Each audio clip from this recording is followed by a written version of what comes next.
system when it's divided up, and each one has their own responsibility.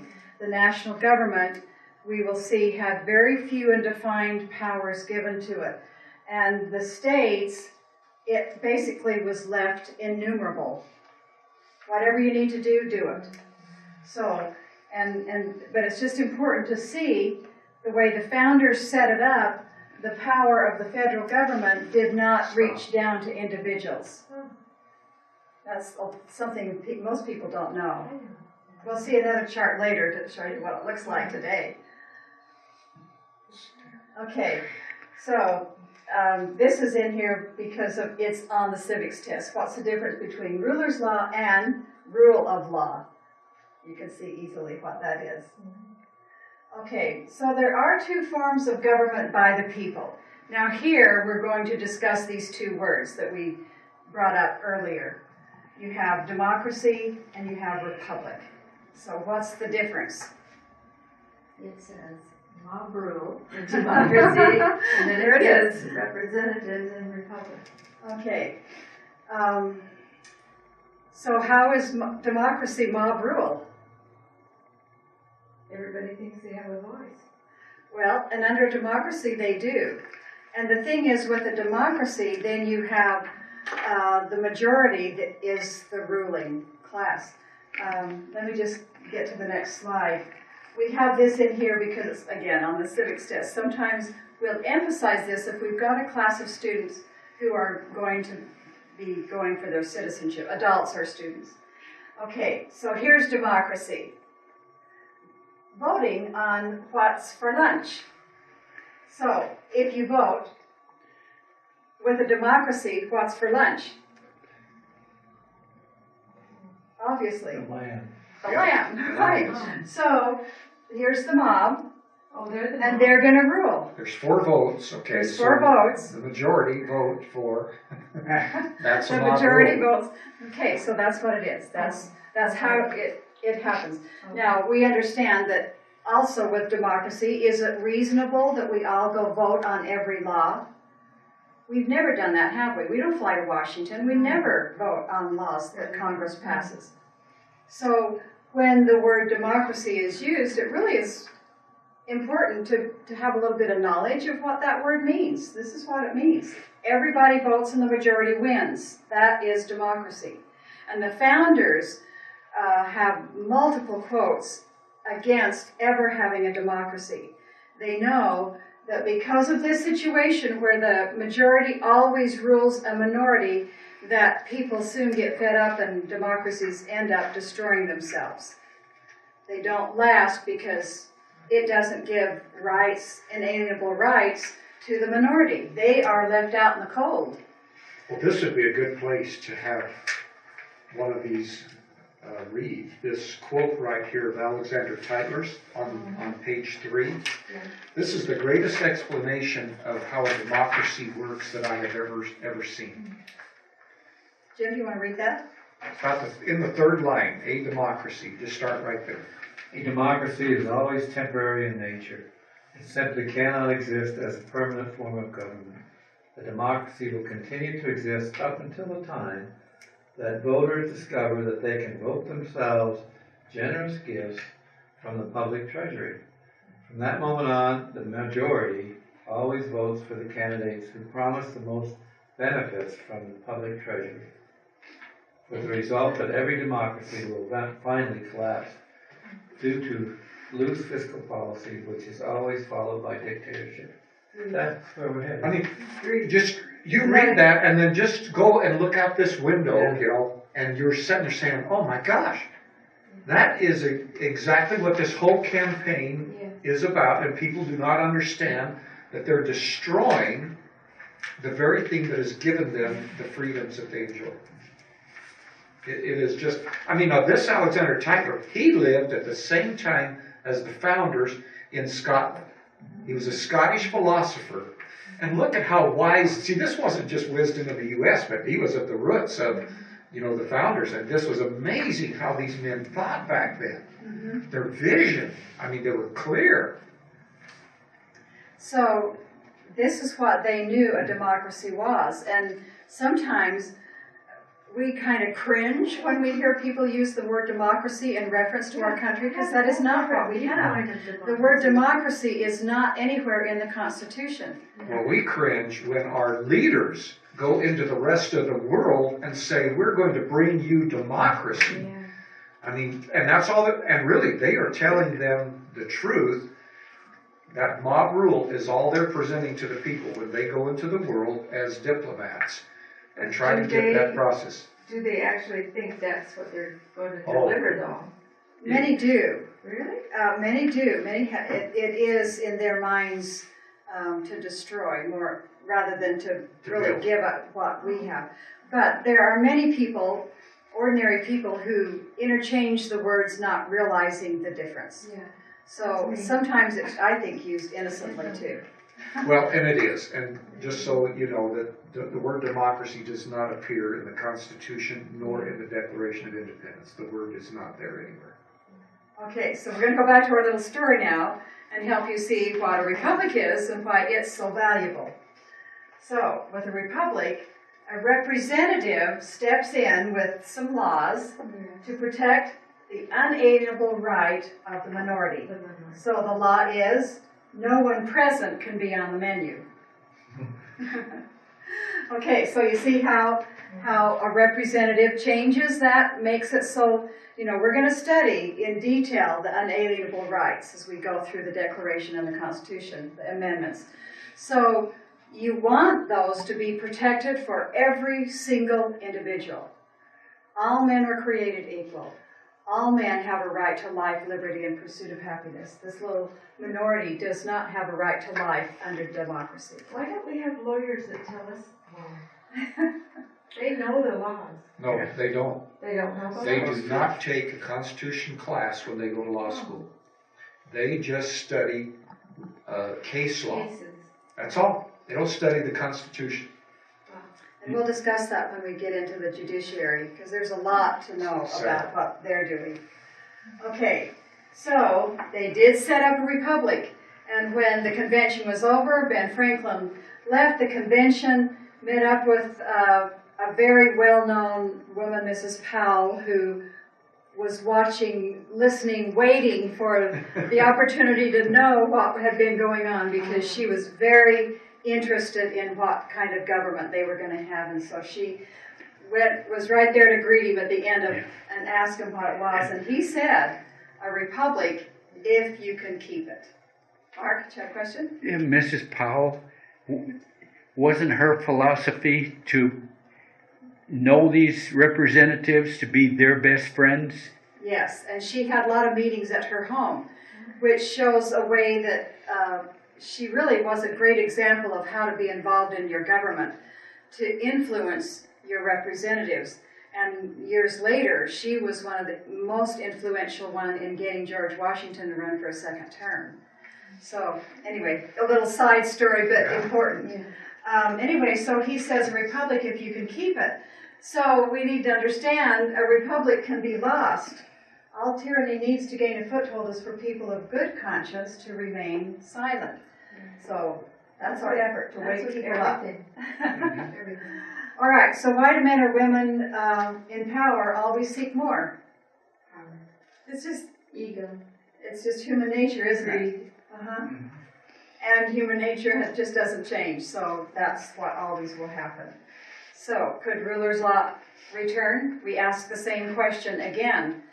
And we saw at the beginning of the lesson all the influences that are pushing towards rulers' law. And here, these are more of the things that are happening that will, and is allowing it to. The citizens have become apathetic because others have taken control of education and are pushing for a different kind of government. Then we don't have an understanding of the Constitution. And this is huge. The Constitution is just disregarded. We need to vote for delegates who have read, who do understand these principles of liberty in the Constitution and have the courage to stand up for it.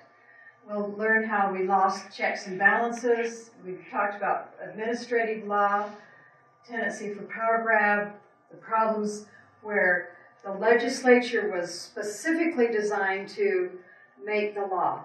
Now we have the president, the executive making law, we have judicial, who's been making law for the last 50 years, and this is where we have this breakdown of this self-government that we had, all right?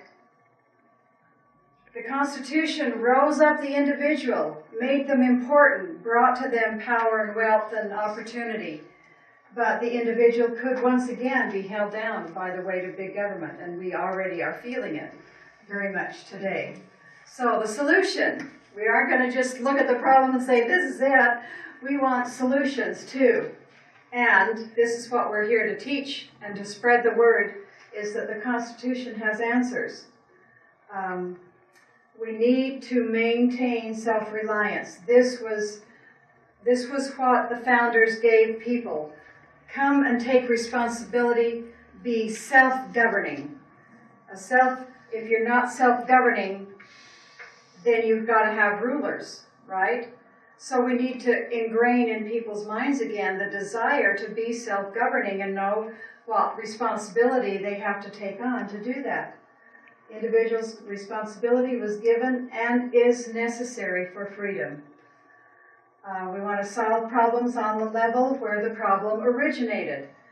And that's what we are trying to teach as well, that we don't go to national government. If people keep going and asking for personal needs of the national government, things like Medicare, personal needs, none of that is any business of the national government.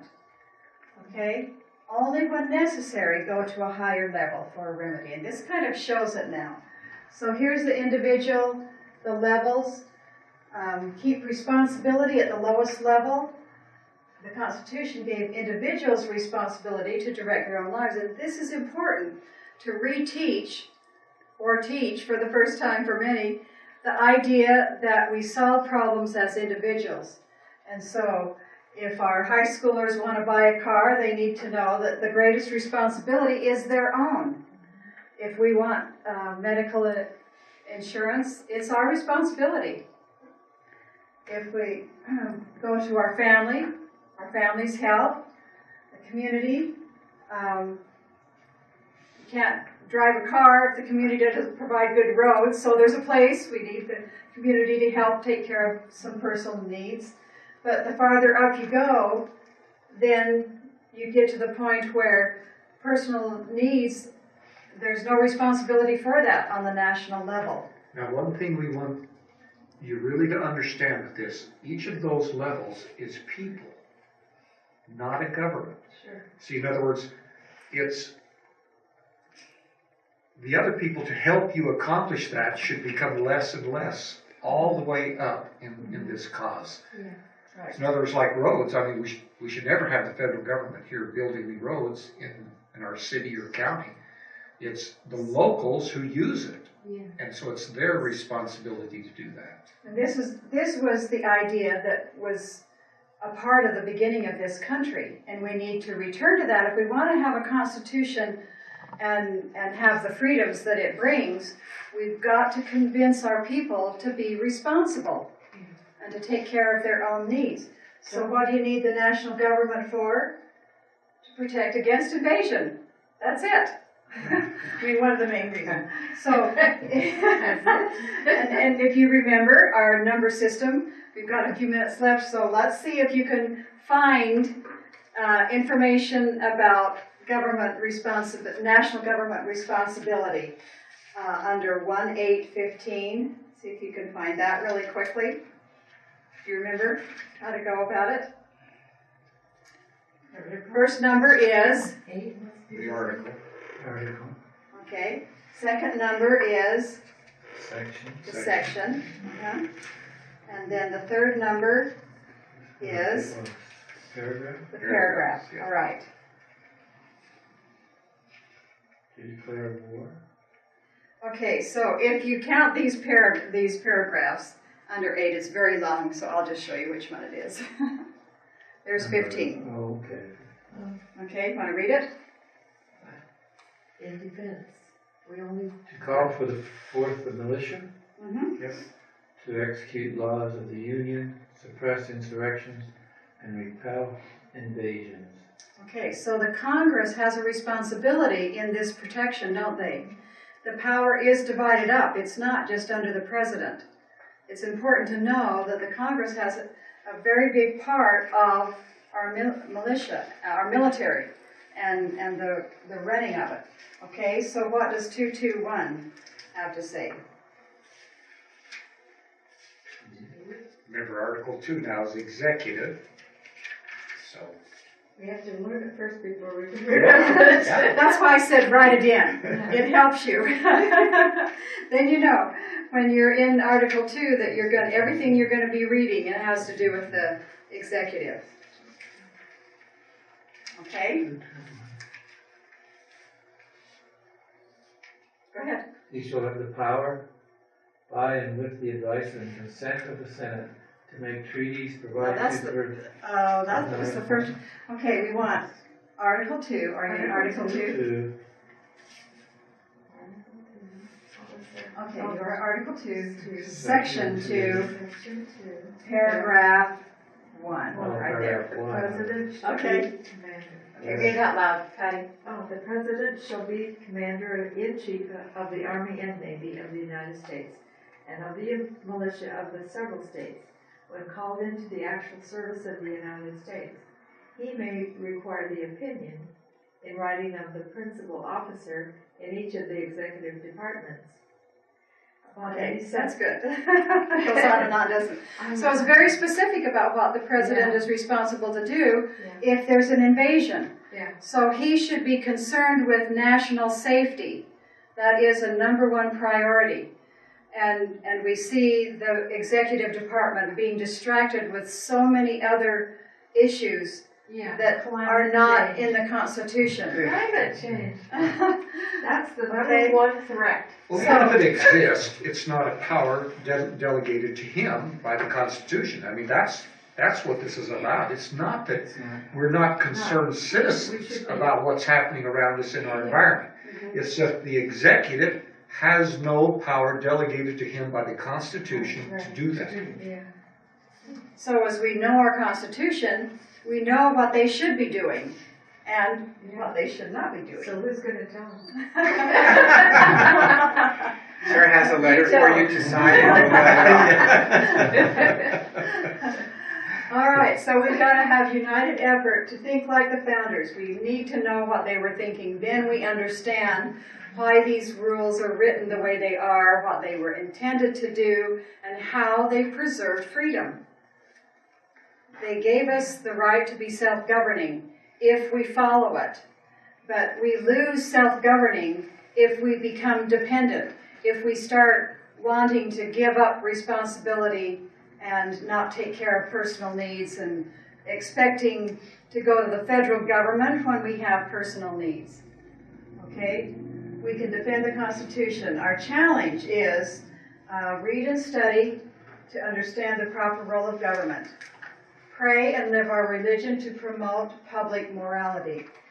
The founders talked about this over and over again, and I'll just refer you to the quotes, which we didn't stop to do, but on the inside, front cover and back cover are multiple quotes that are good for you to read on your own time, where you find that they were promoting religion because they saw the benefit, how it taught people responsibility and to be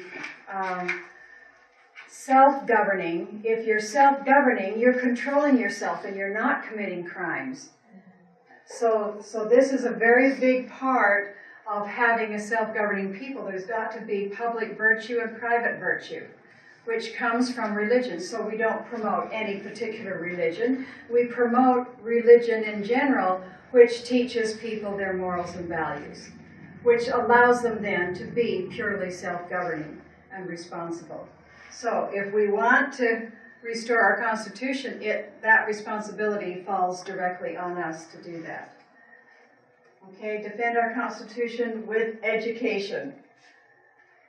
And at one time, we nearly lost it at the Civil War, And so it had to be won back again with cannons and guns. We really do promote the idea of restoring our Constitution through education. We want to be able to prevent this from coming again, but that's why it's so important that we get out in the public and teach these principles and help understand what self-governing it is like, what freedoms it gives to us, and how we can promote the ideas to maintain a self-governing people wise enough to be self-governing, so that we don't need to have control and more laws and more laws and more laws to control people who are not self-governing. So, I think one of the most telling visionary statements is this one right here of Benjamin Franklin. Only virtuous people are capable of freedom. As nations become corrupt and vicious, they have more need of masters. I mean, why do we have, when you drive down the HOV lane, where it says minimum fine $400? Why do we have that? Because too many single-person drivers want to break the law and get over there in that lane. And I mean, so that's why we have an abundance of policemen and everywhere, is because the people have become debauched and immoral. And it is corrupt and vicious are and his words. corrupt and vicious. You've taken it a step Corrupt too and far. vicious. And so, And they need more masters. and you have to have more masters So if you in have the more process. masters, And so, More policemen. yes, More jails. right. yes, all of this is costing us because people refuse to be responsible for their own actions and to be morally correct. So And let me so, go back this to is this why again, the just to religious end with part this. was so critical in the writing of this Constitution and the thoughts and the foundation of it. You can see that if you loved your neighbor as yourself, But you can also see how the nation has become more secular. but The that's, more Right. need for the and that's a law. And the denial. need for more Secularism masters. It's is a exactly as denial. he said. We have need for more masters. Yeah, that's so. Okay. Yeah. Anyway, so this is what we hope to be able to do, is to get into groups in churches. We will teach there as well as in public schools, because we realize that in the day of the founders, it was so many of the clergy, the ministers, who really promoted self-government, the freedoms that would come with that. And they helped to rally people to the Revolutionary War. And at the convention, I think it was 39 were ministers who were there as delegates to write the Constitution.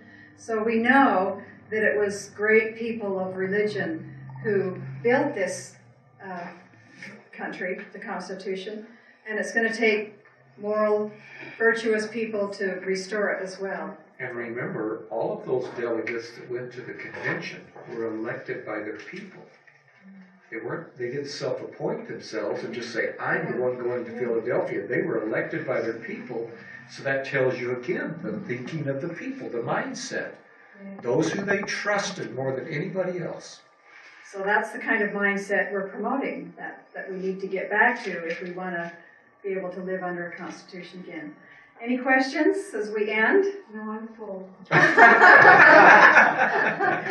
Great. I had to pass it in a hold and Well, it's great to have you come. We're really happy to be able to share these things with you, and we'll keep promoting with others and get some. There was other big events happening today that took our people away. So thank you for coming and letting us go ahead. Well, we had Cruz here last night. We got Trump here today. We got Bernie Sanders here today. Right, We've got- there was a big rally today. Our payo is busy. Isn't that funny? Yeah. Well, and you can sense and feel. All of us, every time we get together, we sense how desperate the situation is becoming.